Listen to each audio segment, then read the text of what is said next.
वेंकटेश्वर स्वामिनं ध्यायामि आवाहयामि आवाहितारण्येन मंगलपद्मावती समेत वेंकटेश्वर स्वामिने नमः। ఆ యొక్క సూత మహాముని గారు ఇంకొక కథ చెప్తాను వినండి అని చెప్పేసి ఆ శౌనకాదుడు శ్రీశ్వరునికి కూడా చెప్తున్నారంట. పూర్వము తుంగధ్వజుడు అనేది ఉండి ఒక రాజుగారు ఉండేవారంట. ఆ యొక్క రాజుగారు తన పరిపాలించేటువంటి రాజ్యంలో ప్రజలందరూ కూడా ఒక కన్న తండ్రి పిల్లలు ఏ విధంగా అయితే చూస్తారో ఆయనకి 100 మంది కుమారులంట. 100 మంది కుమారులు ఏ విధంగా అయితే ప్రేమ అభిమానాలతో చూస్తారో ప్రజలను కూడా అంతే సమానంగా చూస్తూ ఆయన యొక్క రాజ్యపాలన కొనసాగిస్తున్నారట. అలా ఉండగా ఒకానొక రోజు పక్క ఊరి వాళ్ళు రాజుగారి దగ్గరికి వచ్చి, ప్రభు మా ఇళ్ల మీద అనేకమైనటువంటి క్రూర జంతువులు అన్ని పడి మమ్మల్ని ఇబ్బంది పెడుతున్నాయి, వాటి దగ్గర నుంచి మీరు మాత్రమే మమ్మల్ని రక్షించగలరు అని చెప్పేసి ఆ రాజుగారి దగ్గరికి వచ్చి వేడుకొని వీళ్ళందరూ కూడా ఊరికి వెళ్ళిపోయారంట. ఆ యొక్క రాజుగారు ప్రజల యొక్క సంరక్షణార్థం బయలుదేరి ఆయన అడవికి పోయి అనేకమైనటువంటి క్రూరమైన జంతువులన్నింటినీ కూడా సంహారించి తిరిగి ఇంటికి వస్తుండగా అలసిపోయి ఒక ప్రదేశంలో ఉన్నారంట. అలా ఉండగా ఒక మారేడు చెట్టు కింద కొంతమంది గొల్ల వాళ్ళు యాదవులు బంధువులతో కూడిన వారి భక్తి శ్రద్ధలతో సత్యనారాయణ వ్రతాన్ని ఆచరిస్తున్నారంట. ఈ యొక్క రాజుగారు స్వామివారికి నమస్కరించకుండా గుర్రం మీద నుంచి కిందకి దిగకుండా అహంకారం చేత అక్కడి నుంచి వెళ్ళిపోయి ఒక ప్రదేశంలో కూర్చున్నారంట. వాళ్ళందరూ కూడా రాజుగారి యొక్క రాకని గమనించిన వారి పూజంతా కూడా పూర్తయిన తర్వాత కొంత ప్రసాదాలు తీసుకుని రాజుగారి దగ్గరికి వెళ్ళి భగవానము సత్యనారాయణ వ్రతం చేసుకున్నాము అని చెప్పేసి ఆ ప్రసాదాన్ని ఆయనకి ఇచ్చి తర్వాత వీళ్ళందరూ కూడా పూజా స్థలానికి వెళ్ళి భక్తి శ్రద్ధలతో ప్రసాదాన్ని గ్రహించారంట. ఈ యొక్క రాజుగారు మాత్రం ఎవరో గొల్లవాళ్ళు ఇచ్చినటువంటి ప్రసాదాన్ని నేను తీసుకోవాలా, అంతేకాకుండా వీరికి ఏం కావాలన్నా ఈ వ్రతం చేయాలన్నా కూడా నేను అనుకుంటేనే జరుగుతుంది, నేను ఇస్తేనే డబ్బులు జరుగుతుంది, దేవస్థానంలో ఒక దీపం వెలగాలన్నా కూడా నేను తలుచుకుంటేనే జరుగుతుంది, అటువంటిది ఏదో సత్యనారాయణ వ్రత ప్రసాదం అంటే నేను తీసుకోవటం ఏమిటని చెప్పేసి ఆ ప్రసాదాన్ని అసహ్యంగా చూసి పక్కన పారివేసి ఆయన రాజ్యానికి బయలుదేరి వెళ్ళిపోయారంట. స్వామివారికి అతనిపై ఆగ్రహం వచ్చిందంటే ఎందుకన్నారంటే ఎప్పుడైతే అహంకారంతో నేను నాదే అనేటువంటి అహంకారం వచ్చిందో ఆ క్షణంలో స్వామివారి అతనికి బుద్ధి చెప్పాలని నిర్ణయించుకొని ఆ రాజుగారిని రాత్రి నిద్రపోతుండగా ఆయనకి ఒక కళ వస్తుందంట. ఏమిటా కళ అంటే మురుగు రాజ్యం వాళ్ళు ఈ రాజ్యం వాళ్ళకి ఏ మాత్రం కూడా వర్తమాన కబురు పంపించకుండా ఈ రాజ్యం పైన రాత్రికి రాత్రే దండెత్తేసి వాళ్ళ పైన యుద్ధం చేసేసి ఆ 100 మంది కుమారుని రాజ్యంలో ప్రజలందరూ కూడా సంహారం చేసేసినట్టుగా చివరిగా రాజుని రాని ఇద్దరిని కూడా సంహారం చేయడానికి వస్తుండగా వీళ్ళిద్దరు కూడా సొరంగ మార్గం కూడా పంపించుకొని వెళ్ళిపోయి అడవులకు పోయి అనేక విధాలుగా ఇబ్బందులు పడుతున్నట్టుగా ఆయనకి కలవస్తుండగా అలా వచ్చిన వెంటనే ఆయన వెంటనే ఉలికి ఒలిచి కూర్చొని ఏమిటి ఇటువంటి కల వచ్చింది ఈ సమయంలో అని చెప్పేసి ఆయన బాధపడుతూ తర్వాత నిద్రపోకుండా సూర్యోదయం వరకు ఎదురు చూసి అయిన తర్వాత మంత్రిని పురోహితుని అందరినీ కూడా పిలిపించి ఒక సభ చేసి రాత్రి ఆయన వచ్చినటువంటి కళని సభలో వాళ్ళందరికీ కూడా తెలియజేశారంట. తెలియజేసిన తర్వాత వాళ్ళందరూ కూడా చెప్తున్నారన్న, ప్రభు దీనికి ఒకటే పరిష్కారం అయ్యా, భగవంతుడికి మీరు ఏదో అపరాధం చేస్తున్నారు, కళకి ఇలా ఇటువంటి కళ వచ్చింది, మీరు ఆ తప్పు ఏదో తెలుసుకోవాల్సి దానికి పరిష్కారం ఏం చెప్తాము, లేదు అంటే ఆ కళ నిజమేంటంటే అవకాశం చాలానే ఉంది అని చెప్పేసి ఆ సభలో ఉన్న వాళ్ళు చెప్తారంట. అలా చెప్పిన తర్వాత రాజుగారు లోపలికి వెళ్ళి కూర్చొని చాలా సేపుగా ఆలోచిస్తున్నారని, ఏమిటి మనం ఎవరికి ఎటువంటి హాని చేయం కదా, మన పిల్లల్ని ఏ విధంగా చూస్తామో రాజ్యంలో ప్రజలను కూడా అదే విధంగా చూస్తున్నాం కదా, మనకెందుకు ఇలా జరిగిందని చెప్పేసి ఆయన బాధపడుతుండగా ఆయన యొక్క మనస్సాక్షి ఈ విధంగా చెప్పినట్టు గొల్లవాళ్ళు ఇచ్చినటువంటి ప్రసాదాన్ని నీచముగా భావించి పక్కన పారవేసేశాను కాబట్టి నాకు ఇలా జరిగిందేమో అని చెప్పేసి ఆయన యొక్క మనస్సాక్షి చెప్పిన వెంటనే పరిగెత్తుకుండా సభలోకి వెళ్ళి చెప్పారంట. అలా చెప్పిన తర్వాత వాళ్ళందరూ కూడా చెప్తున్నారన్న, ప్రభు దీనికి ఒక్కటే పరిష్కారం అయ్యా, గొల్లవాళ్ళు ఎక్కడైతే ఉన్నారో వాళ్ళ దగ్గరికి వెళ్ళి క్షమాపణ చెప్పుకొని వాళ్ళ యొక్క సహాయ సహకారం చేత ఈ సత్యనారాయణ వ్రతాన్ని చేయాలయ్యా, మీరు మీ యొక్క ధనము కానీ రాజ్యం కానీ పలుకుబడి కానీ మీ రూపాయి కూడా స్వాగతిస్తారు కాబట్టి వాళ్ళ దగ్గర వీళ్ళు క్షమాపణ చెప్పుకొని వాళ్ళు చేయిస్తేనే వ్రతం చేయాలి, చేస్తే మాత్రమే మీకు మంచి జరుగుతుందని చెప్పేసి చెప్తారంట. అలా చెప్పిన తర్వాత ఆ రాజు రాణి వీళ్ళిద్దరు మాత్రమే బయలుదేరి కొంతకాలానికి ఆ గొల్లవాళ్ళు ఎవరు ఎక్కడైతే ఉన్నారో వాళ్ళ దగ్గరికి చేరుకొని వాళ్ళకి క్షమాపణ చెప్పుకొని వాళ్ళ యొక్క సహాయ సహకారం చేత సత్యనారాయణ వ్రతాన్ని ఆచరించారంట. ఆ యొక్క రాజు రాణి ఇద్దరు కూడా అలా వ్రతాన్ని పూర్తి చేసి తర్వాత ఆయన యొక్క రాజ్యానికి చేరుకున్నారంట. అలా చేరుకున్న తర్వాత ఆ రోజు రాత్రే స్వామివారు సత్యనారాయణ స్వామి వారు ఆ రాజుగారికి కళలో వచ్చి విధంగా చెప్తున్నారని, నీకు నేను రాజ్యాన్ని ప్రసాదించి నలుగురికి ఆదర్శంగా ఉంటూ అందరినీ జాగ్రత్తగా చూసుకోవాలనయ్యా. అంటే యథారాధ తథా ప్రజా, రాజును చూసే ప్రజలు కూడా ఉంటారు కాబట్టి నువ్వే నేనే నాదే అనేటువంటి అహంకారంతో ఉంటే మరి నీ రాజ్యం ఏమైపోతుంది అని చెప్పేసి ఆ స్వామివారి రాజుగారికి చక్కగా అనుగ్రహించి ఆ తర్వాత స్వామివారి మాట్లాడారంట. ఆ తర్వాత నుండి ఆ తుంగధ్వజుడు అనేటువంటి రాజుగారు తన యొక్క రాజ్యాన్ని ఎంతో సుభిక్షంగా చూసుకుంటూ ప్రతి మాసం కూడా ఈ సత్యనారాయణ వ్రతాన్ని ఆయన చేస్తూ రాజ్యంలో ప్రజల చేత అందరి చేత కూడా చేయిస్తూ సుఖంగా ఉంటున్నారట. తర్వాత 100 మంది కుమారులు కూడా వివాహం జరిపించి ఆ 100 మంది కుమారులు కూడా 100 రాజ్యాలను ప్రసాదించారంట, పట్టాభిషేకం చేసి. ఆ తర్వాత ఆ యొక్క రాజు రాణి ఇద్దరు కూడా వనవాసాలను గడిపారట. తన యొక్క తండ్రి ఏ విధంగా అయితే ధర్మబద్ధమైనటువంటి పరిపాలన చేశారో ఆ 100 మంది కుమారులు కూడా అదే విధంగా రాజ్యపాలన చేస్తూ ఈ సత్యనారాయణ వ్రతాన్ని వాళ్ళందరి చేత కూడా చేస్తూ జీవితాంతం కూడా సుఖాలను గురించి చివరిలో మోక్షాన్ని పొందారట. ఈ యొక్క అత్యంత ప్రభావమైనటువంటి ఈ సత్యనారాయణ వ్రతాన్ని ఎవరైతే చేస్తారో, ఎవరైతే చూస్తారో, ఎవరైతే చేయిస్తారో వాళ్ళందరికీ కూడా భయగ్రస్తులకు భయం తొలగిపోతుందంట. సంతానం లేని వారికి సంతానము, గృహం లేని వారికి గృహము, వివాహం కాని వారికి వివాహము ఇవంతా కలిగి, సంతానం లేని వారికి సంతానం ఇవంతా కూడా కలిగి జీవితాంతం వరకు కూడా సుఖంగా ఉంటారు అని చెప్పేసి స్కాంద పురాణం అనేటువంటి పురాణంలో సూత మహాముని వారు ఈ వ్రతం గురించి వివరించారన్న సౌరగాదులు శిష్యులందరికీ కూడా. కాబట్టి దాని విధిగా భక్తుల్ని స్వామివారు కూడా భక్తుల్ని అనేక అవతారాలు రూపాలు కూడా పొంది భక్తులను కాపాడుతూ వారి యొక్క కోరిక తీరుస్తున్నారంట స్వామివారు. అదేవిధంగా భక్తులు కూడా సత్యనారాయణ స్వామి వారిలో బ్రహ్మ విష్ణు మహేశ్వరుని కూడా పూజించి కొందరు సత్యేశ్వరుని, కొందరు సత్యనారాయణుడని, కొందరు సత్యదేవుడు అనేటువంటి నామాలతో పిలుస్తూ అనేక అవతారాలు రూపాలతో స్వామివారిని కొలుస్తూ వాళ్ళు స్వామివారి అనుగ్రహాన్ని తీసుకుంటున్నారట. కాబట్టి ఈ సత్యనారాయణ వ్రతం చేసుకున్న వారికి, చూసిన వారికి, చేయించిన వాళ్ళకి అందరికీ కూడా స్వామివారి యొక్క అనుగ్రహం వలన సకల కష్టములు తొలగిపోయి సకల సంపదలు కలిగి జీవితాంతం వరకు కూడా సుఖంగా ఉంటారని చెప్పేసి స్వామివారు తెలియజేశారంట. రమాదేవి సమేత వీరవేంకట ధనగర్వం ఉన్నది, ఇప్పుడు రెట్టింపు ధనం వచ్చింది కదా, వీళ్ళకి ధనగర్వం ఉన్నదా లేదా నశించిపోయినదా ఒక్కసారి పరీక్ష చేసి స్వామివారే నేరుగా బయలుదేరి వైకుంఠం నుండి ఒక సన్యాస రూపాన్ని ధరించి ఈ మామాలను భోజనాల కోసం ఎక్కడైతే ఆపుకున్నారో అక్కడికి వచ్చి చేరుకొని వాళ్ళ దగ్గరికి వెళ్ళి విధంగా అడుగుతున్నారంట, ఓ వైశ్యులారా, ఏ ఊరి నుంచి వస్తున్నారు? పడవ బాగా బరువుతో వస్తుంది, అంత బరువు ఏముందా పడవలో అని చెప్పేసి అడిగారంట. అలా అడిగిన తర్వాత ఆ మామగారు నేరుగా సన్యాసితో ఈ విధంగా అనేసారంట, ఓ సన్యాసి, మా పడవలో ఏముంటే నీకు ఎందుకయ్యా? మా ధనాన్ని అపహరించడానికి చూస్తున్నావా? అలా అయితే అందులో డబ్బు, బంగారము, వజ్ర వైఢూర్య మరగద మాణిక్యాలు ఇవేవి లేవు, లతా పుష్ప ఫలం సేవ, ఆకులు, పువ్వులు, తీగల తగ్గది ఇంకేం లేవయ్యా, ఇవి తీసుకెళ్లి మా ఊర్లో అమ్మితే మాకు ధనం ఇస్తారని చెప్పేసి ఆయనతో నవ్వుతూ ఎగతాళిగా ఈ విధంగా చెప్తారంట. అలా చెప్పిన తర్వాత స్వామివారు కూడా వాళ్ళతో పాటు నవ్వుతూ అట్లే అవుగాక, మీరు ఏవైతే చెప్పారో అవే ఉంటుంది కదా అని చెప్పేసి స్వామివారు ఒక ప్రదేశంలో వెళ్ళి కూర్చున్నారంటే దూరంగా వెళ్ళి మీరు తిరిగి నా దగ్గరకు వస్తారు అని. అలా ఉండగా ఈ మామాల ఇద్దరు కూడా భోజనం చేసి తిరుగు ప్రయాణం కోసం సిద్ధపడి ఆ పడవలోకి చూసి తెల్లబోయారంటే, ఏమిటది మనం వెళ్ళేటప్పుడు బాగా బరువుతో లోపలికి కుంగి ఉంది, ఇప్పుడు ఏమంటే అడ్డు తూగుతుందని చెప్పేసి హడావిడిగా మూటలన్నీ కూడా తీసుకోగా వీళ్ళ నోటితో ఏవైతే చెప్పారో లతా పుష్ప ఫలం చేవ, ఆకులు, తీగులు, పూలు చెప్తే ఇంకేం లేవంట అందులో. ఇదంతా కూడా చూస్తూ మామగారు మూర్ఛిల్లి పడిపోయి కొంతసేపటికి తెలివి తెచ్చుకొని ఏడుస్తున్నారంట.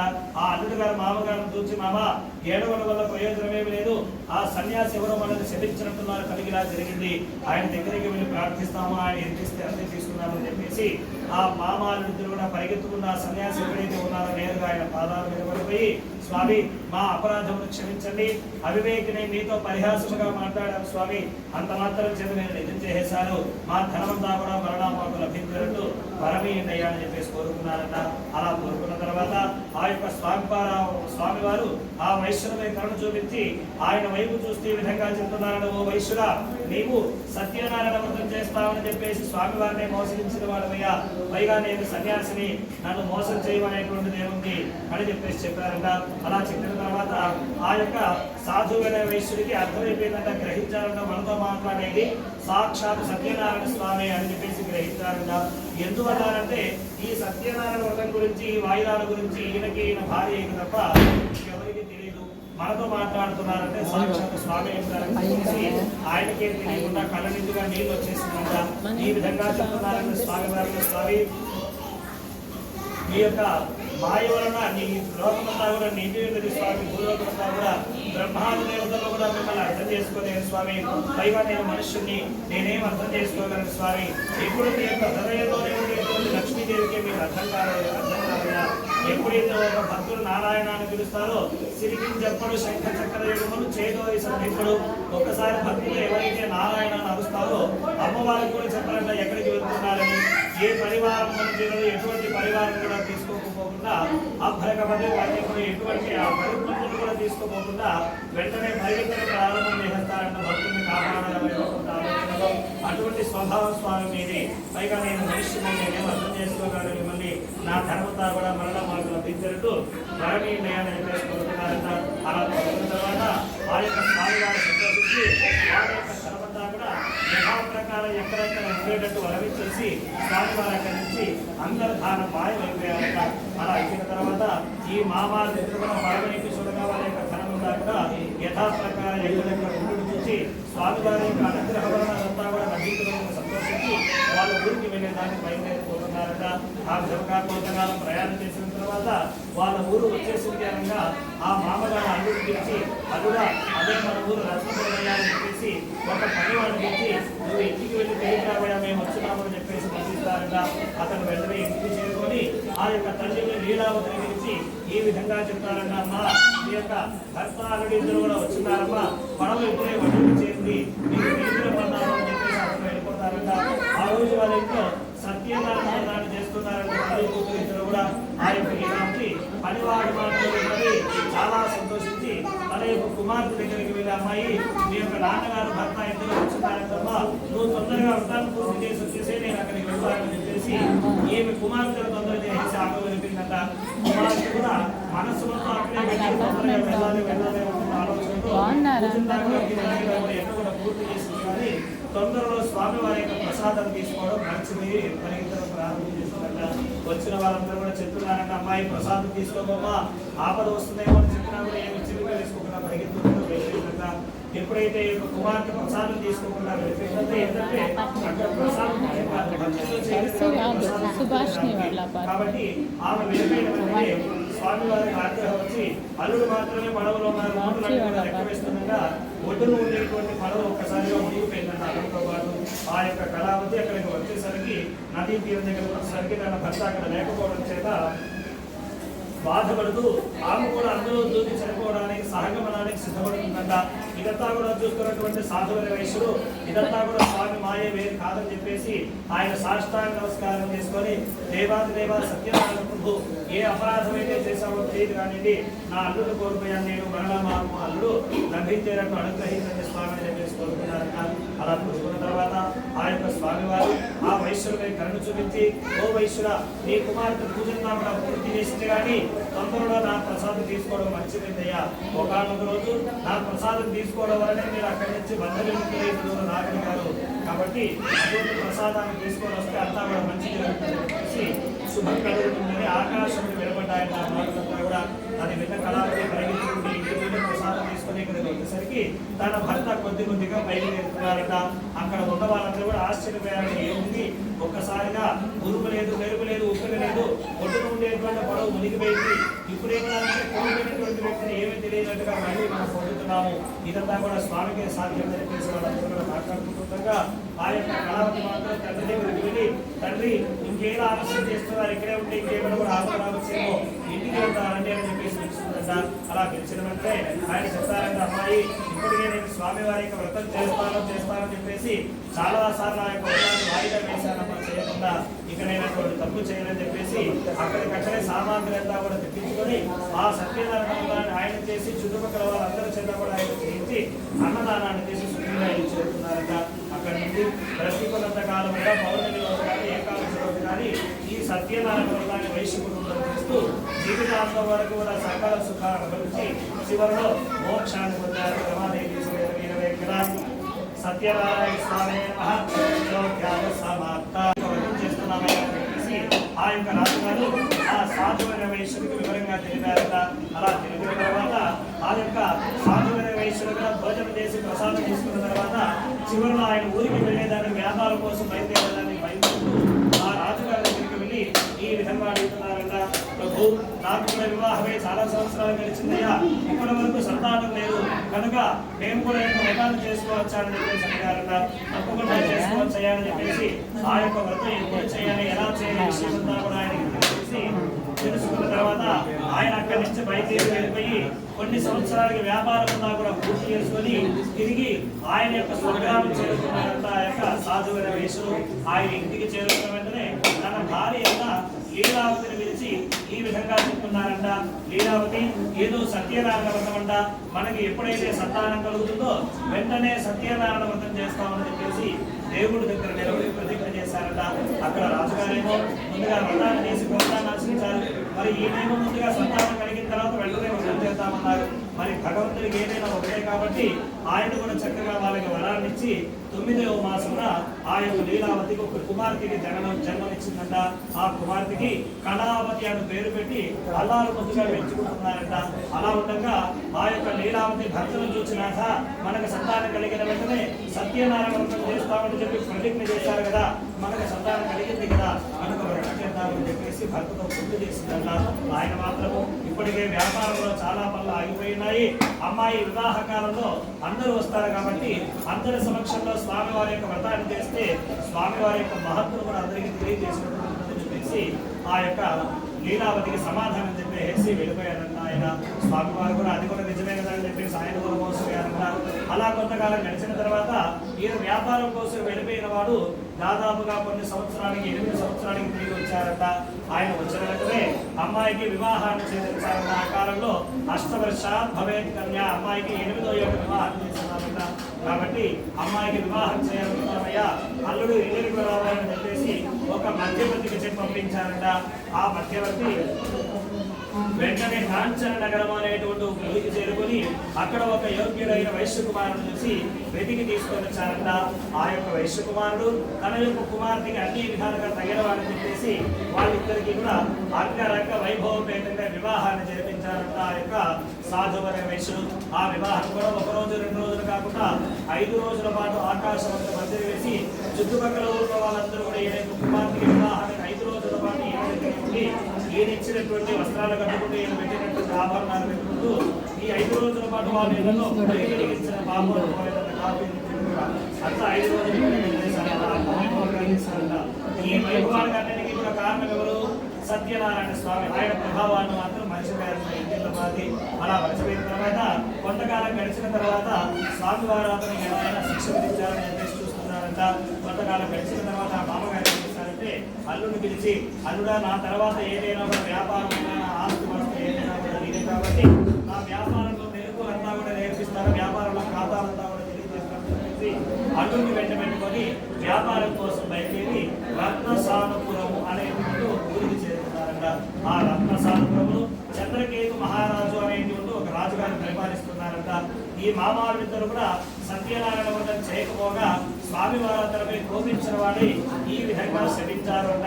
దారుణం కఠిన మహాదుఃఖం భవిష్యతి, వీరికి దారుణమైన కఠినమైన దుఃఖం కలుగుగాక అని చెప్పేసి స్వామివారు శపించారంట. ఈ మామాళ్ళిద్దరు కూడా వాళ్ళు పగలంతా వ్యాపారం పూర్తి చేసుకుని సాయంత్రం చీకటి పడేసరికి వాళ్ళ దగ్గర ఉండేటువంటి డబ్బు బంగారు ఆభరణాలు వజ్రాలు వైడూర్యాలు ఇవన్నీ కూడా మూటలుగా చేసుకుని ఆశ్రమంలో పడుకొని తనకి విశ్రాంతి పొద్దులైపోయిన వ్యాపారం కోసం వెళ్తామని అలా ఉండగా స్వామివారు ఈ మామాలు ఎవరైతే ఉన్నారో వాళ్ళ పోలికలతోనే ఇద్దరిని కూడా సృష్టించి ఆ చంద్రకేతు మహారాజు గారి యొక్క ధనాగారంలో నేరుగా స్వామివారి యొక్క మాయ చేత ప్రవేశపెట్టి కొంత ధనాన్ని మూటలు కట్టుకొని వస్తుండగా రాజుభటులు వాళ్ళిద్దరిని కూడా కలుగుతూ పరిగిస్తున్నారు. ఈ అసలైన మామాలను ఎక్కడైతే పడుతున్నారో ఈ స్వామివారి సృష్టించిన ఒకరిద్దరు కూడా ఆ మూటలను అక్కడ వేసి వీళ్ళిద్దరూ మాయమైపోతారంట. ఆ రాజుభటులు నలుమూలలా వెతుకుతూ ఈ మామాలు ఎక్కడైతే ఉన్నారో అక్కడికి చేరుకొని పెట్టుకొని వాళ్ళిద్దరే దొంగలు నిశ్చయించి వాళ్ళిద్దరిని కూడా కట్టి రాజుగారి దగ్గర తీసుకెళ్లి ప్రవేశపెట్టి ప్రభు ధనంతో పాటు దొంగలు బట్టి తీసుకొని వచ్చారు, వీరిని కూడా విచారించి తగిన శిక్ష విధించండి అని చెప్పేసి ఆ యొక్క రాజుగారు వీరినే విచారించవసరం లేదు, తీసుకుని కారాగృహంలో బంధించండి, జైల్లో బంధించి అనేక విధాలుగా మీరు ఎంతో చెప్తున్నారంటే దొంగలు కాదయా, వైశ్యము పలానా ఊరి వాళ్ళము వ్యాపారం చెప్పేదైతే మా మనలో ఇంకా డబ్బు వ్యాపారం కోసం తెచ్చుకున్నాము, కావాలంటే మీరు చూసుకోండి అని చెప్పేసి అక్కడ చూడగా ఇంకా ధనవంతా కూడా ఉండడం చూసి రాజుగారు నా ధనాన్ని మీరు అక్కడ కూడా దాచిపెట్టారని చెప్పేసి ఆయన అది కూడా స్వాధీనం చేసుకున్నారట. ఇక్కడ వీళ్ళిద్దరు పరిస్థితి ఈ విధంగా ఉంటే అక్కడ తల్లి కూతురు లీలావతి కళావతి వీళ్ళిద్దరు కూడా అనేక కష్టాలు మారేయాలని వండుకొని తినేదానికి చిన్న గిన్నె కూడా లేకుండా అంతా దొంగలు అపహరించుకొని వెళ్ళిపోయారంట. అంతేకాకుండా ఆ యొక్క లీలావతికి అనారోగ్యం వచ్చి మంచాన పడిపోయిందంట. తినేదానికి తిండి లేక ఆకలి బాధపడుతూ ప్రతి ఇల్లు కూడా తిరుగుతూ భిక్ష ఎత్తుకుంటూ తాను తింటూ తల్లికి పెట్టుకుందంట ఆ యొక్క కళావతి. అలా జీవిస్తుండగా ఆ కళావతి ఒకనొక సాయంకాలం ఆకలిగా ఉండి ఒక బ్రాహ్మణుడి ఇల్లు చేరుకుందంట. ఆ రోజు ఆ బ్రాహ్మణుడి సత్యనారాయణ జరుగుతుండగా అక్కడే ఉండి స్వామి వారి యొక్క కథ విని వ్రతాలు చూసి ప్రసాదం తీసుకొని ఇంటికి ఆలస్యంగా చేరుకుందంట. ఆ లీలావతి కంగారుపడుతూ అమ్మాయి ఎందుకు ఆలస్యమైందని చెప్పేసి అనగా అమ్మ ఒక బ్రాహ్మణుడిగా సత్యనారాయణ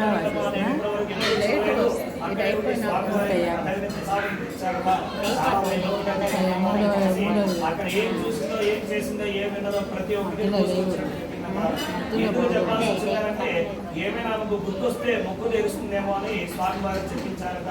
ఎంత చెప్పినా కూడా ఆమెకు ఏం గుర్తు రాలేదట. ఆ ప్రసాదాన్ని తీసుకొచ్చింది కదా కళావతి, కాస్త తల్లి కూతురు ఇద్దరు కూడా కళ్ళకద్దుకొని ప్రసాదాన్ని భుజించారట.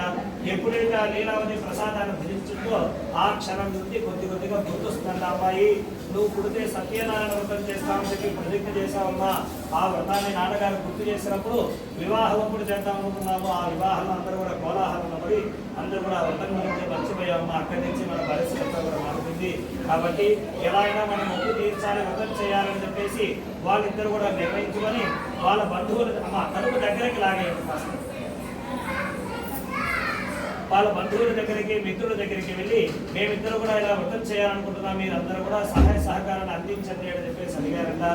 వీళ్ళందరూ కూడా వాళ్ళకి ఉన్నప్పుడు చక్కగా వాళ్ళకి సహాయాన్ని అందించారు కాబట్టి వాళ్ళు అది గుర్తుపెట్టుకొని వీళ్ళందరికీ కూడా ఒక్కొక్కరు కొంతమంది బియ్యం అని, ఒకరు బియ్యం దక్షిణ అని, వారిని అలా అందరూ కూడా ఒక్కొక్క సామాగ్రి ఇవ్వడం చేత వీళ్ళిద్దరూ కూడా కూర్చొని భక్తి శ్రద్ధలతో సత్యనారాయణ వ్రతాన్ని పూర్తి చేశారు. నా యొక్క తల్లి కూతురు ఇద్దరు కూడా ఆ తల్లి లీలావతి కన్నీళ్ళు పెట్టుకొని తల్లి మమ్మల్ని ఇంకా ఎటువంటి ఇబ్బంది పెట్టకండి, మా అపరాధమును క్షమించి మా యొక్క భర్త అల్లుడు ఇద్దరు కూడా సుఖంగా ఇల్లు చేయడానికి అనుగ్రహించదయ్యా, వాళ్ళు వస్తే చాలా ఎలాగైనా జీవించేస్తామని చెప్పేసి స్వామి వారిని కళ్ళనీళ్ళు పెట్టుకొని వేడుకుంటున్న ప్రారంభించాలి. అలా పశ్చాత్తాపడి అలా అయిన తర్వాత ఎప్పుడైతే ఆ యొక్క లీలావతి కళావతి వ్రతాన్ని చేశారో సంతుష్ట భగవాన్ స్వామి వారు వెంటనే సంతుష్టుడి ఆ రోజు రాత్రి అప్పటికప్పుడే ఆ చంద్రకేతు మహారాజు గారి యొక్క కళలో వచ్చి స్వామి వారి విధంగా చెప్తున్నారో, చంద్రకేతు మహారాజా నీవు అన్యాయముగా కారాగృహంలో మామని కూడా బంధించున్నావు, వాళ్ళిద్దరు కూడా నిరూపరాధులు, వాళ్ళకి ఎటువంటి తప్పు తెలియదయ్యా, పొద్దునైపోయిన వెంటనే వాళ్ళిద్దరు కూడా విడిచిపెట్టేసి వాళ్ళ యొక్క ధనమంతా కూడా ఇచ్చివేసి లేకపోతే నీ రాజ్యాన్ని నీకు కాకుండా చేస్తానని చెప్పేసి స్వామివారి కళలో వచ్చి వెలిగిస్తానంట ఆ యొక్క రాజుగారిని. ఆయన ఉలిక్కిపడి లేచి కూర్చొని తర్వాత నిద్రపోకుండా సూర్యోదయం అయిపోయిన వెంటనే మంత్రిని పురోహితుని అందరినీ కూడా పిలిపించి సభ చేసి రాత్రి ఆయన వచ్చినటువంటి కళని సభలో వాళ్ళందరికీ కూడా తెలియజేసి వాళ్ళ యొక్క అభిప్రాయం మేరకు వాళ్ళిద్దరిని కూడా విడిచిపెట్టడం మంచిదని తెలుసుకొని వాళ్ళిద్దరిని కూడా విడిపించడానికి తీసుకురాని అని చెప్పేసి చెప్పారంట. అలా తీసుకొని వస్తుండగా ఆ మామాలిద్దరు కూడా వణిపోతున్నారని, మనకి ఇక ఎటువంటి శిక్ష విధిస్తారని చెప్పేసి భయపడుతుండగా ఆ యొక్క రాజుగారు చూస్తూ పోయి ఇదంతా కూడా దైవ ప్రాతికూల్యం అని జరిగిందయ్యా, భగవంతుడి యొక్క అనుగ్రహము, మీరేదో స్వామికి అపరాధం చేసినట్టున్నారు కనుక ఈ పరీక్ష కలిగింది మీకు, ఇక మీకు ఏం భయం లేదు, మిమ్మల్ని ఇద్దరిని కూడా విడిచిపెడుతున్నారని చెప్పేసి వాళ్ళిద్దరికి కూడా క్షురాధిక కొన్ని సంవత్సరాల పాటు జైల్లో వేశారు కాబట్టి వాళ్ళకి క్షమరం చేయించి కట్టుకునేదానికి పట్టు వస్త్రాలు ఇచ్చి పంచభక్ష పరమాన్న భోజనాలు సంతోషపరిచారన్న. అంతేకాకుండా వీరి యొక్క ధనం స్వాధీనం చేసుకున్నారు కదా, దానికి రెండింతలు వాళ్ళకి ధనం ఇచ్చి సంతోషపరిచి వాళ్ళకి ప్రయాణం కోసం ఏమేమి కావాలంతా కూడా సిద్ధం చేసి వాళ్ళిద్దరిని సాగరంగారంట. ఆ మామారిద్దరు కూడా ఆ రాజుగారికి అనేక విధాలుగా నమస్కారం చేసుకొని వాళ్ళ ఊరికి వెళ్ళేదానికి బయలుదేరిపోతూ ఉన్నారంట. రమాదేవి సమేత వీరమే ఆ బ్రాహ్మణ బ్రాహ్మణోత్తముడు చదువుకోవడం అయితే 4 వేదాలు, ఋగ్వేదము, యజుర్వేదము, సామవేదము, అథర్వణ వేదము ఎంతో క్షుణ్ణంగా చదువుకున్నారంట. ఎంతో క్షుణ్ణంగా చదువుకున్నారు. ఆయనకి సరస్వతి కటాక్షం ఉన్నా కూడా లక్ష్మీ కటాక్షం అంటే సంపాదన లేకుండా ఆయన అనేక విధాలుగా బాధపడుతూ భిక్ష పెట్టుకుంటూ జీవనాన్ని కొనసాగిస్తున్నారంట. అలా ఆయన భిక్ష పెట్టుకుంటూ జీవిస్తున్నా కూడా ఎటువంటి ద్రవ్యం కూడా లభించక ఆయన ఒక ప్రదేశంలో కూర్చొని బాధపడుతున్నారంట. అలా ఉండగా శ్రీ మహావిష్ణువు వారు భగవాన్ ప్రియుడు, ఆయన బ్రాహ్మణ ప్రియుడు.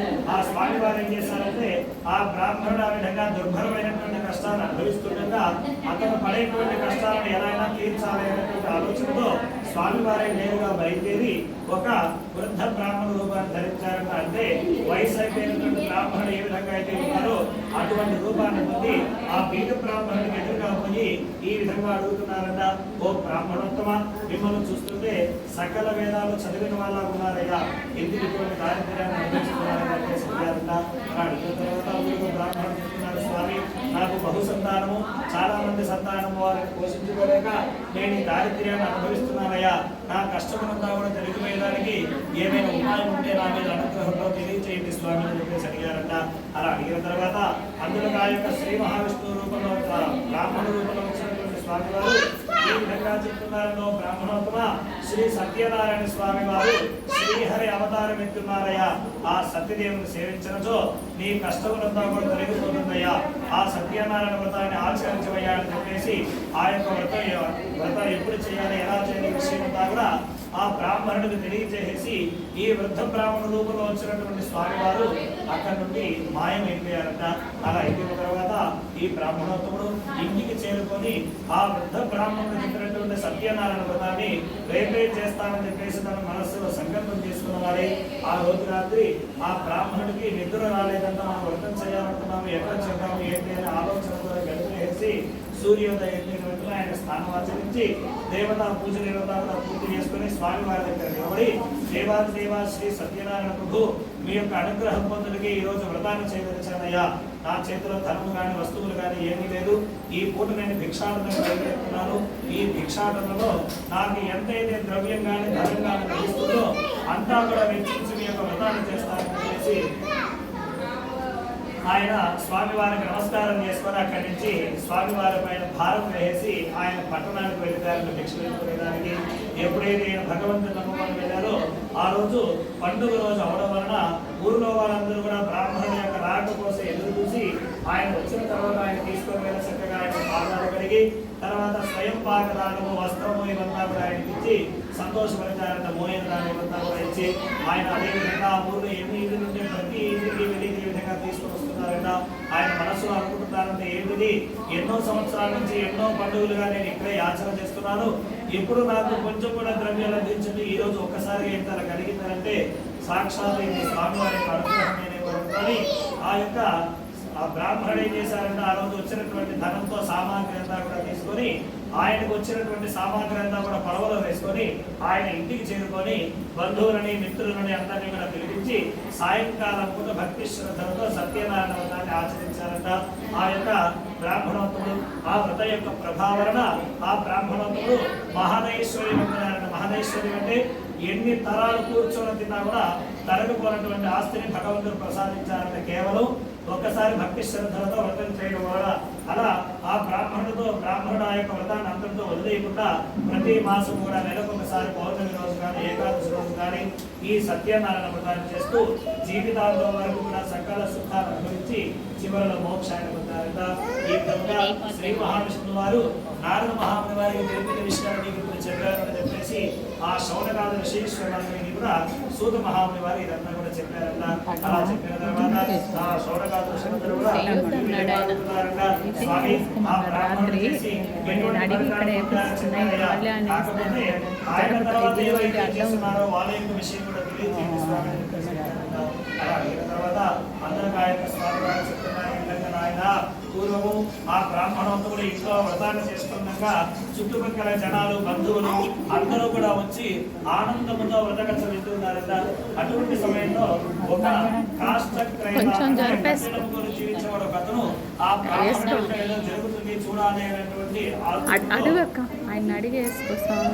ఆయన దగ్గర ఉండేటువంటి పొలాన్ని బయట పెట్టి వేసి లోపలికి వెళ్ళి కూర్చొని జరిగేటువంటి దేవుడికి నిన్న వేసుకొని ఇలా రాత్రి వేసుకొని రాత్రి వేసుకొని ఇలా చేయలేదు.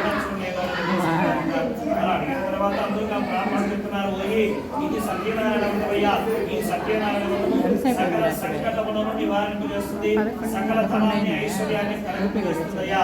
నేను ఇంతకు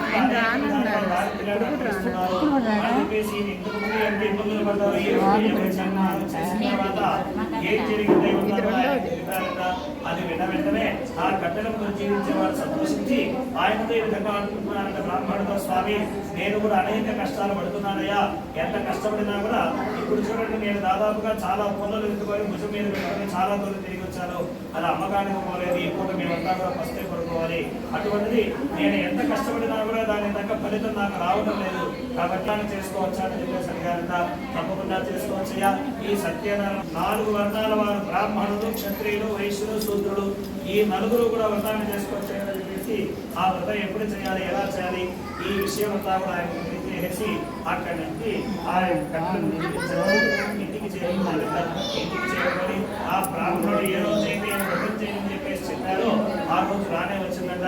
సూర్యోదయం ముందు నిద్ర లేచి కాలకృత్యాలు తీర్చుకొని స్నానం చేసి ఆ తర్వాత ఆయన దగ్గర ఎన్ని పొలాలు అయితే ఉన్నాయో అవంతా కూడా దండిగా తీసుకొని దేవాది దేవాశ్రీ సత్యనారాయణ ప్రభు ఈ రోజు మీ యొక్క అనుగ్రహం పొందుల కోసమే వ్రతాన్ని చేయించానయ్యా. నా చేతిలో ఈ పుల్లలు తప్పితే ఇంకేమీ లేదు, ఈ పుల్లల అమ్మగా ఎంతైతే ధనం వస్తుందో అంతా కూడా కేటాయించి మీ యొక్క వ్రతాన్ని చేస్తానయ్యా, అంతా కూడా ఖర్చు చేసి స్వామివారిపై భారం వేసి ఆయన పట్టణాన్ని వెళ్ళిపోయారంట. అలా ఎప్పుడైతే భగవంతునిపైన భారం వేసిపోయారో ఆయన నమ్ముకొని ఆ రోజు ఆ పుల్లలు రోజు అమ్మకానికి పోతుంది కదా, దానికంటే చాలా తొందరగా అమ్మకానికి పోయిందంట. అంతేకాకుండా ఎక్కువ ధనం వచ్చిందంట ఆయనకి. దానివల్ల చాలా సంతోషించి కావాల్సినటువంటి సామాగ్రి ఆవు నెయ్యి, ఆవు పాలు, గోధుమలు, చక్కెర, మొదలైన సామాన్లు అంతా కూడా తీసుకొని ఆయన ఇంటికి చేరుకొని బంధువులని మిత్రులను అందరూ కూడా పిలిచి ఈ సత్యనారాయణ వ్రతాన్ని ఆచరించారన్న కట్టెలకు జీవించేవాడు ఆ వ్రత యొక్క ప్రభావన ఆ కట్టెలకు జీవించేవాడు ధనము, పుత్రులను, పుత్రికలను పొంది జీవితాంతం వరకు కూడా సకల సుఖాన్ని అనుభవించి చివరిలో మోక్షాన్ని పొందారు. రమాదేవి సమేత వీర వెంకట ద్వితీయోధ్యాయ సమాప్తః. కేశవాయ నమః. పుష్పాది ఆచమయం సమర్పయామి సవిరాజనం. ఓం తత్విష్ఠా పరం పదగో సదా పశ్యంతి సూర్యః దివీవ దక్షిణాదౌ తద్విప్రాసారి పద్యమోదాగ్రవాగో దత్సమింధనే విష్ణు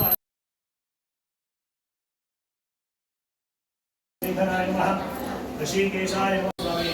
కాకపోతే నేను లోకయాత్ర చేసేటువంటి సమయంలో భూలోకానికి చేరుకున్నానయ్యా. భూలోకంలో మానవులందరూ కూడా నానా విధాలుగా కష్టాలు అనుభవిస్తున్నారు. వాళ్ళందరికీ కూడా ఆ కష్టములంతా కూడా తొలగిపోయి వాళ్ళందరూ కూడా సుఖ సంతోషాలతో వర్ధిల్లేదానికి ఏమైనా ఉపాయం ఉంటే నా మీద అనుగ్రహంతో తెలియజేయండి స్వామి అని చెప్పేసి అడిగారంట. అలా అడిగిన తర్వాత అందులో ఆయన సంతోషించి ఈ విధంగా చెప్తున్నారంట, నాయన అందులకు ఒక వ్రతం కలదు, అదే సత్యనారాయణ వ్రతము. ఆ సత్యనారాయణ వ్రతాన్ని ఎవరైతే భక్తి శ్రద్ధలతో ఆచరిస్తారో ఇహలోకమున అంటే బ్రతికున్నంత కాలము కూడా సకల ఐశ్వర్యమును పొందిన వారి పరమను మోక్షాన్ని తర్వాత మోక్షాన్ని పొందుతారు అని చెప్పేసి చెప్పారు. అలా చెప్పిన తర్వాత అందులో ఆ యొక్క నాథ మహాత్ముడు అడుగుతున్నారు, స్వామి ఈ సత్యనారాయణ వ్రతం అంటే ఏ దేవుణ్ణి పూజించాలి స్వామి, ఎప్పుడు చేయాలి, ఎలా చేయాలి, ఈ విషయం అంతా కూడా నా మీద దయతో తెలియజేయండి స్వామి అని చెప్పేసి అడిగారంట. అలా అడిగిన తర్వాత అందులో ఆయన చెప్తున్నారు, స్వామి ఆయన ఈ సత్యనారాయణ వ్రతానికి సాక్షాత్తు శ్రీ మహావిష్ణువు అయినటువంటి నేనే అధిదేవతను, కాబట్టి సత్యనారాయణ అనేటువంటి నామంతో నన్ను పూజించాలయ్యా. వ్రతం చేసే ఎప్పుడెప్పుడు చేయాలి అంటే ఈ సత్యనారాయణ వ్రతాన్ని వైశాఖ మాసం ముందు కానీ, మాఘ మాసం ముందు కానీ, కార్తీక మాసం ముందు కానీ చేయాలయ్యా.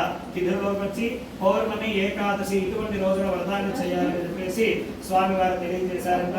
వ్రతం చేసేటువంటి రోజున సూర్యోదయంకి ముందే నిద్రలేచి కాలకృత్యాలు అంటే స్నానం కూడా పూర్తి చేసుకొని తర్వాత మధ్యాహ్నం వాళ్ళ పనులు పూర్తి చేసుకొని సాయంత్రం వరకు ఒక్క పొద్దు ఉండి సాయంత్రం మళ్ళా స్నానం చేసి ఎప్పుడైతే ఆకాశంలో నక్షత్రాలు పెడుతుందో అటువంటి సమయంలో నిశాముఖ కాలం అంటారంట. ఆ సమయంలో ఈ సత్యనారాయణ వ్రతాన్ని ప్రారంభం చేయాలంట. వ్రతం చేసేటువంటి ప్రదేశంలో ఒక మండపాన్ని ఏర్పరచుకొని ఆ మండపాన్ని చక్కగా అలంకరించుకొని ఆ మండపం లోపల ఒక అరటాకు గాని వస్త్రం గాని పరిచి దానిపైన బియ్యం పోసి ఒక కలశాన్ని ఉంచాలంట. ఆ కలశము వెండితో గాని రాగితో గాని ఇత్తడి ఇవి మూడు కూడా కొనేదానికి శక్తి లేకపోతే మట్టితోనైనా కలశం చేయించి ఆ కలశాంతో ప్రాణ ప్రతిష్టాపన చేసి స్వామివారికి కలశ స్థాపన చేసి ముందుగా గణపతి పూజ, ఆ తర్వాత ఆదిత్యాది నవగ్రహ మండపారాధన, ఇంద్రాది అష్టదిక్పాలకుల పూజ ఇవంతా కూడా చేసిన తర్వాత సత్యనారాయణ స్వామి వారి యొక్క ప్రతిమ విగ్రహం తీసుకొని ఆ విగ్రహానికి పంచామృతాలతో అభిషేకం గావించి ఆ ప్రతిమని కలశం దగ్గర ఉంచి స్వామివారికి ప్రాణ ప్రతిష్టాపన సహితంగా అథాంగ పూజ, షోడశోపచార పూజ, సహస్రనామార్చన ఈ విధముగా జరిపించిన తర్వాత స్వామివారి యొక్క మహత్తును తెలిపేటువంటి 5 కథలను కూడా భక్తి శ్రద్ధలతో విని స్వామివారికి ప్రీతికరమైనటువంటి గోధుమాభీష్ట ప్రసాదము అంటే గోధుమ రవ్వతో తయారు చేసినటువంటి ప్రసాదాన్ని 5 భాగాలుగా విభజించి ఒక్కొక్క కథకి ఒక్కొక్క భాగం చొప్పున నైవేద్యం జరిపించాలట. ఆ విధముగా కథలను భక్తి శ్రద్ధలతో విని బంధువులతో మిత్రులతో కలిసి భోజనం చేయాలట. బ్రాహ్మణులకు యథాశక్తి దక్షిణ ఇవ్వాలట. ఈ విధముగా ఈ యొక్క కలియుగమునందర ఎవరైతే ఇష్టకామితార్థమున్న వాళ్ళ యొక్క కోరిక తీరేయడానికి ఈ సత్యనారాయణ వ్రతం మాత్రమే సులభమైనటువంటి మార్గం అంట. అంతేకాకుండా ఈ సత్యనారాయణ వ్రతంలో మంత్రాలతోనే కాకుండా భరతనాట్యము, సంగీతము ఇవి కూడా సమర్పిస్తే స్వామివారి ఇంకా చాలా సంతోషిస్తారంట. ఈ కలియుగమునందర మన యొక్క ఇష్టకామితార్థముల కోరికలు తీర్చుకునేదానికి ఈ సత్యనారాయణ వ్రతం మాత్రమే సులభమైనటువంటి మార్గం అంట. రమాదేవి సమేత వీర వెంకట సత్యనారాయణ స్వామి నమః. ప్రథమోధ్యాయ సమా